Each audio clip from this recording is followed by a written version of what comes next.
സ്പൈഡർമാന് സമാനമായ വേഷം ധരിച്ച് കവർച്ച നടത്തിയ ഒരു മോഷ്ടാവ് കുറച്ചു നാളുകൾക്ക് മുൻപ് തിരുവനന്തപുരം വഞ്ചൂർ പോലീസിന്റെ പിടിയിലായിരുന്നു. പേര് സ്പൈഡർമാൻ ബാഹുലേയൻ.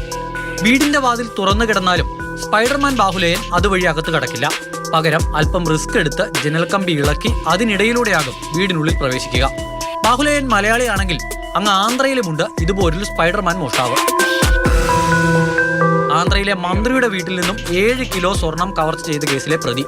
കാഞ്ചീപുരത്ത് ജ്വല്ലറി ഉടമയുടെ വീട്ടിൽ നിന്നും 1.5 കിലോ സ്വർണം കവർച്ച ചെയ്ത കേസിലും പ്രതിയായാൽ കർണാടക, ആന്ധ്ര, തെലങ്കാന, തമിഴ്നാട് തുടങ്ങിയ ദക്ഷിണേന്ത്യൻ സംസ്ഥാനങ്ങളിൽ ഒരാൾ നടത്തിയ 70-ൽ പരം കവർച്ചാ കേസുകളിൽ 2 എണ്ണമാണ് ഈ പറഞ്ഞത്.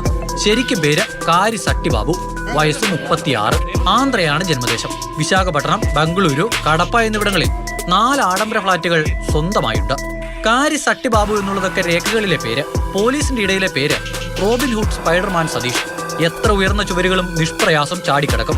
സ്പൈഡർമാനെ പോലെ ഒറ്റ ദിവസം കൊണ്ട് തന്നെ മോഷണം നടത്തി തിരികെ നാട്ടിലേക്ക് മടങ്ങുന്നതാണ് പതിവ് രീതി. കവർച്ചയ്ക്ക് മറ്റ് കമ്പനിക്കാരില്ല, ഒറ്റയ്ക്കാണ്. തൊപ്പിയും മാസ്കും ധരിച്ചാണ് നടപ്പ്. അതിനാൽ CCTVകൾ പെടൽ ബുദ്ധിമുട്ടാണ്. മോഷ്ടിച്ചു കിട്ടുന്ന സ്വർണം വിറ്റ് ആഡംബര ജീവിതം നയിക്കുന്നതാണ് പ്രതിയുടെ രീതി. സമൂഹ മാധ്യമങ്ങളിൽ കാണുന്ന ആഡംബര വില്ലകളുടെയും കെട്ടിടങ്ങളുടെയും ദൃശ്യങ്ങളും പരസ്യങ്ങളും കണ്ട് മോഷണ സ്ഥലത്തെപ്പറ്റി നല്ലതുപോലെ പഠിക്കും.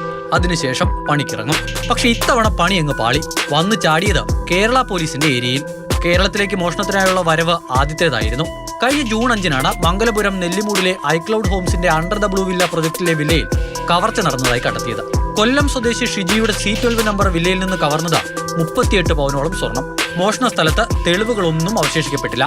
കുറെ കഷ്ടപ്പെട്ടിട്ടാണ് മംഗലപുരം പോലീസ് സ്പൈഡർ സതീഷിനെ പൊക്കിയത്. ബാംഗ്ലൂർ പോയി, ആന്ധ്രയിൽ പോയി, തെലങ്കാന ആൻഡ് തമിഴ്നാട്, ഈ 4 സ്റ്റേറ്റ്സിലും പോയി അന്വേഷണം നടത്തി.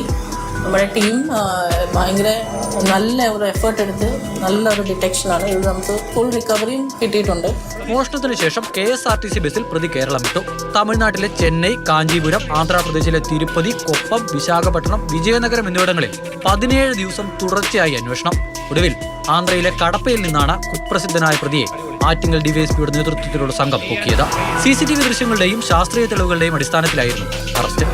മാതൃഭൂമി ന്യൂസ്, തിരുവനന്തപുരം.